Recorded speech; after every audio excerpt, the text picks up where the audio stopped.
Well, Buffalo Trace finally did it. They went insane. So, if you were paying attention yesterday, they announced the addition of Eagle Rare 25, which is a 25-year-old bourbon. It's Eagle Rare at that age statement, and one of the most beautiful bottles and presentation I have ever seen in a bourbon. Like, it reminds me of some of those like high-end scotches that you see.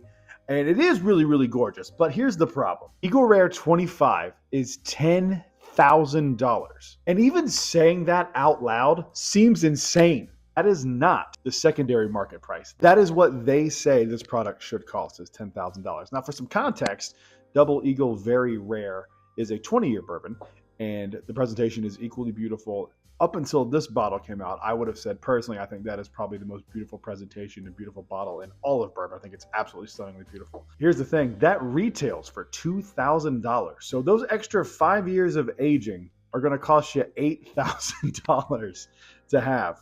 Both of those are just like completely unattainable for me. Now, the Double Eagle Very Rare, if I had an which would never happen, but if I ever had the opportunity to buy it $2,000, I don't know if I could say no to that because it's just such an obscure thing.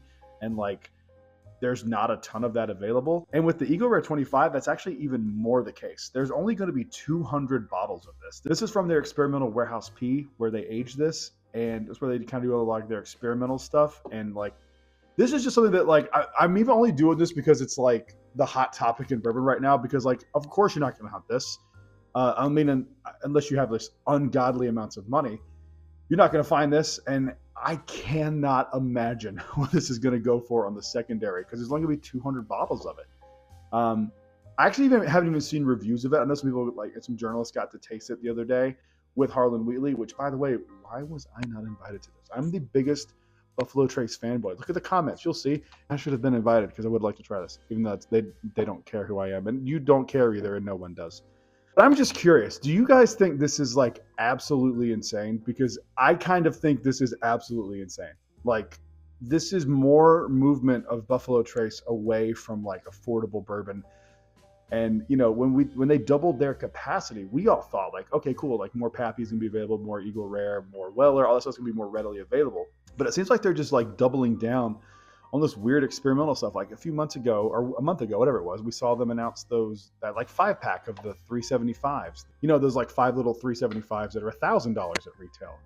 And this is just like, I'm just perplexed by this. Like, I think it is cool that you have somebody who is willing to put this much time into a barrel and like see what the effects are of it in this warehouse and like do this kind of thing. But it's just not practical, and it almost kind of seems like a waste of time because like what are they getting out of this? Like, 25-year-old bourbon tastes oaky. I feel like we knew that already. Now, I am going to do some research and see if the reviews were actually favorable for this, but I'm just a little confused as to why they would do this, especially for 200 bottles. I mean, it is cool, and it is like, if you're a baller, this is a cool thing to have as like, you know, something that's only going to appreciate in value. But in my opinion, bourbon is made to be drank, and something that you're just going to, 200 bottles of 25-year-old bourbon that you're just going to sit on collector shelves and collect dust, and then eventually be sold to somebody else who's not going to open it either, is weird to me.